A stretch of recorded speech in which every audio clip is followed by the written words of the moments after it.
नमस्कार मेरी प्यारी लॉयल फैमिली, मैं हूं मिस्टर जेक्स और आज मैं आपके लिए राजस्थान के भानगढ़ के किले में एक खौफनाक रात की सच्ची घटना। मैं और मेरा दोस्त अमित हमेशा रोमांचक जगहों पर घूमने के शौकीन रहे हैं।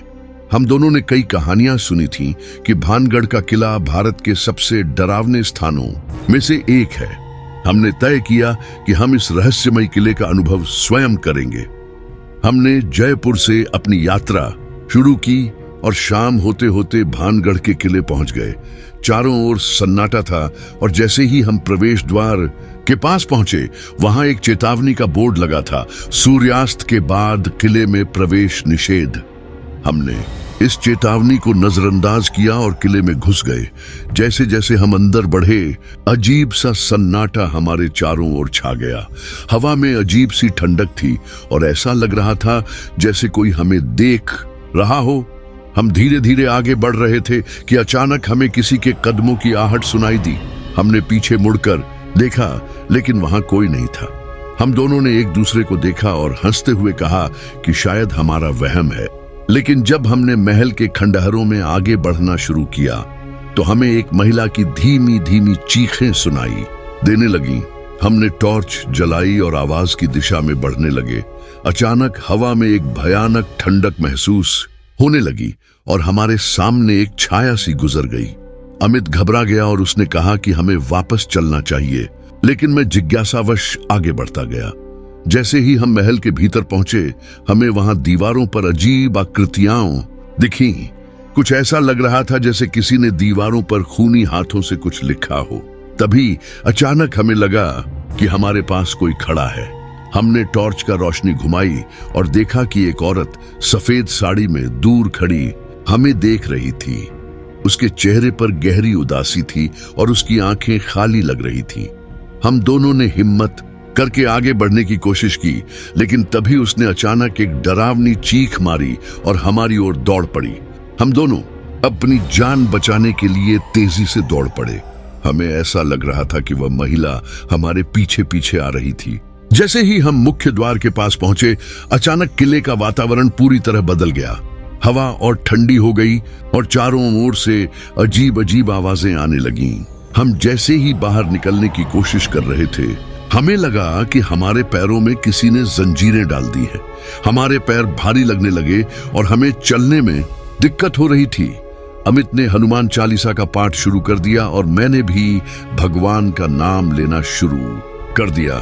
तभी अचानक सब कुछ शांत हो गया। हवा का बहाव रुक गया, आवाजें गायब हो गईं और हमें लगा कि हम फिर से सामान्य हो गए हैं। हम दोनों ने बिना रुके गाड़ी की ओर दौड़ लगाई और वहां से भाग निकले। जब हम सुरक्षित स्थान पर पहुंचे, तब हमने गांव के एक बुजुर्ग से पूछा कि किले में ऐसा क्या रहस्य है। उन्होंने हमें बताया कि इस किले की रानी रत्नावती और तांत्रिक सिंघिया की कहानी सदियों पुरानी है। उस तांत्रिक ने रानी पर काला जादू करने की कोशिश की थी, लेकिन उसकी चाल उल्टी पड़ गई और वह मारा गया। मरने से पहले उसने श्राप दिया कि यह किला और यहाँ रहने वाले सभी लोग बर्बाद हो जाएंगे। तभी से यहाँ अजीब घटनाएं घटती रहती हैं। बुजुर्ग की कहानी सुनकर हमारी रीढ़ की हड्डी में सिहरन दौड़ गई। हमने राहत की सांस ली कि हम किसी तरह वहां से बचकर निकल आए थे, लेकिन हमारी बेचैनी अभी खत्म नहीं हुई थी। हम गाड़ी में बैठे और तुरंत जयपुर की ओर रवाना हो गए। रास्ते में जब हमने पीछे मुड़कर किले की ओर देखा तो हमें लगा कि महल की एक खिड़की से कोई हमें देख रहा था। उसकी आंखें हल्की लाल चमक रही थीं। अमित ने घबराकर गाड़ी की स्पीड बढ़ा दी और हमने तय किया कि अब कभी इस जगह पर नहीं आएंगे। कुछ देर बाद जब हम हाईवे पर थे, अचानक हमारी गाड़ी ने झटके खाने शुरू कर दिए। ऐसा लग रहा था जैसे इंजन बंद होने वाला हो। हमने गाड़ी सड़क के किनारे रोकी और उतरकर देखने लगे कि क्या दिक्कत है। तभी हमें महसूस हुआ कि हवा में फिर वही अजीब ठंडक है जो किले के अंदर थी। हम एक दूसरे को घबराई नजरों से देखने लगे। तभी हमारे पीछे से किसी के कदमों की आहट सुनाई दी। हम झट से पलटे, लेकिन वहां कोई नहीं था। पर अचानक अमित चिल्लाया, वो देखो। मैंने जहां अमित इशारा कर रहा था वहां देखा। सड़क के किनारे एक परछाई खड़ी थी, वही सफेद साड़ी वाली औरत। पर इस बार वह बस खड़ी नहीं थी, बल्कि धीरे धीरे हमारी ओर बढ़ रही थी। हमारे शरीर में जैसे जान ही नहीं बची थी। अमित ने बिना कुछ सोचे समझे गाड़ी स्टार्ट करने की कोशिश की और सौभाग्य से इस बार इंजन स्टार्ट हो गया। हम तेजी से वहां से भागे। जब हमने शीशे में पीछे देखा तो वह औरत अब भी वहीं खड़ी थी, लेकिन उसके होंठ हिल रहे थे जैसे वह कुछ कह रही हो। आज भी जब हम इस घटना को याद करते हैं तो वह औरत और उसकी लाल चमकती आंखें हमें डराने के लिए काफी होती हैं। क्या वह सिर्फ एक भटकती आत्मा थी या वह हमें कुछ बताना चाहती? पर हम दोनों गाड़ी में बैठकर जितनी तेजी से हो सकता था वहां से भागने की कोशिश कर रहे थे, लेकिन रास्ता सुनसान था। चारों ओर घना अंधेरा पसरा था और ठंडी हवा रह रहकर हमें कंपा रही थी। अमित ने गाड़ी की स्पीड और बढ़ा दी। हमारे दिलों की धड़कनें तेज हो चुकी थीं। जैसे ही हमने किले से कुछ किलोमीटर की दूरी तय की, हमारी गाड़ी की हेडलाइट अचानक बुझ गई। चारों ओर घना अंधेरा छा गया। गाड़ी अब भी चल रही थी, लेकिन हमें कुछ भी दिखाई नहीं दे रहा था। अब क्या करें? अमित ने घबराई आवाज में मुझसे पूछा। मैंने मोबाइल की फ्लैशलाइट जलाने की कोशिश की, लेकिन हैरानी की बात थी कि बैटरी अचानक खत्म हो चुकी थी। हम दोनों लगभग चिल्ला उठे जब हमने देखा कि गाड़ी के शीशे पर किसी ने बाहर से हाथ रखा हुआ था। सफेद रंग का धुंधला हाथ जो धीरे धीरे खिड़की पर खून जैसे निशान बना रहा था। अमित ने घबराकर गाड़ी के हॉर्न बजाए, लेकिन कोई आवाज नहीं आई। चारों ओर भयानक सन्नाटा था, बस हमारे तेजी से धड़कते दिलों की आवाज सुनाई दे रही थी। तभी गाड़ी के ऊपर अचानक किसी भारी चीज के गिरने की आवाज आई। धड़ाम! हम दोनों ने झटके से ऊपर देखा। गाड़ी की छत पर कुछ था, लेकिन अंधेरे की वजह से कुछ साफ नजर नहीं आ रहा था। तभी हमारी गाड़ी के शीशे पर एक चेहरा उभरा, वही सफेद साड़ी वाली औरत, लेकिन इस बार उसका चेहरा पहले से भी ज्यादा भयानक दिख रहा था। उसकी आंखें जलती हुई अंगारों जैसी लाल थीं और उसका मुंह धीरे धीरे खुल रहा था, जैसे वह कुछ कहने वाली हो। अमित ने बिना कुछ सोचे समझे गाड़ी पूरी ताकत से आगे बढ़ा दी। इंजन गरजा, पहिए जमीन से घिसटने लगे और अचानक गाड़ी की हेडलाइट जल उठी। हम पूरी रफ्तार से हाईवे की ओर दौड़ पड़े, लेकिन अब भी हमें ऐसा लग रहा था जैसे कोई हमारा पीछा कर रहा हो। हमारी गाड़ी की स्पीड 100 के पार हो चुकी थी, लेकिन जब हमने पीछे देखा तो हम दोनों की आंखें डर से फटी रह गईं। वह परछाई हमारी गाड़ी के पीछे पीछे उसी गति से दौड़ रही थी। ये मुमकिन नहीं है, अमित ने घबरा कर कहा। मैंने पीछे देखा। अब वह औरत हवा में तैरती हुई हमारी ओर बढ़ रही थी।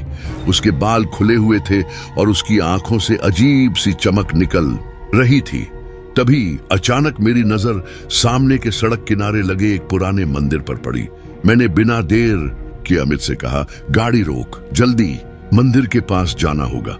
अमित ने एक झटके में ब्रेक लगाया और हम दोनों लगभग गाड़ी से कूदते हुए बाहर निकले।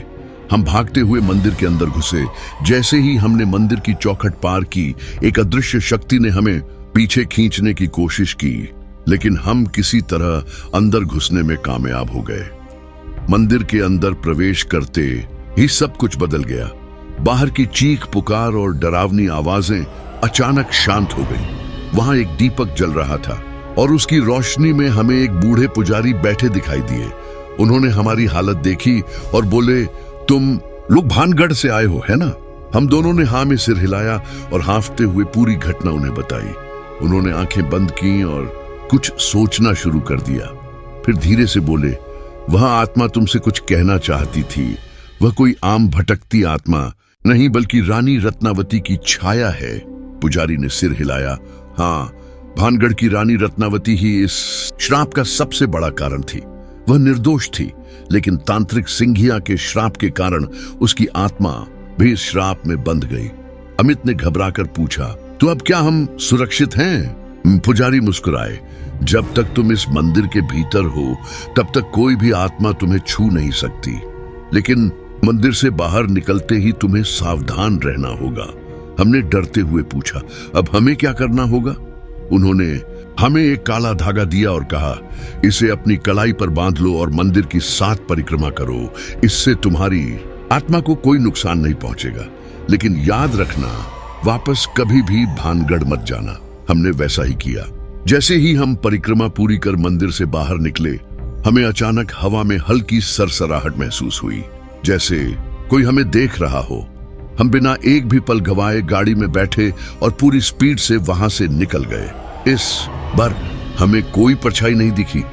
घर पहुंचने के बाद कई दिनों तक हम दोनों को अजीब अजीब सपने आते रहे। कभी हमें वही औरत अपने सपनों में दिखती, तो कभी हमें ऐसा लगता जैसे कोई हमारे कमरे में खड़ा हमें देख रहा है। एक रात जब मैं गहरी नींद में था, मुझे लगा कि किसी ने मेरे कानों में फुसफुसाया, तुमने मेरी बात सुनी नहीं, अभी सब खत्म नहीं हुआ है। मैं पसीने पसीने होकर उठ बैठा। मेरी धड़कनें तेज थीं और मैं पूरी तरह डर चुका था। मैंने अमित को फोन किया और उसने भी मुझे बताया कि उसे भी कुछ ऐसा ही महसूस हो रहा था। हमने उस पुजारी को दोबारा ढूंढने की कोशिश की, लेकिन हमें वह मंदिर फिर कभी नहीं मिला। आज भी जब हम उस रात को याद करते हैं, हमारे रोंगटे खड़े हो जाते हैं। हम फिर कभी भानगढ़ नहीं गए, लेकिन हमें हमेशा यह महसूस होता है कि कोई है जो हमें अब भी देख रहा है। शायद यह श्राप कभी खत्म नहीं होगा।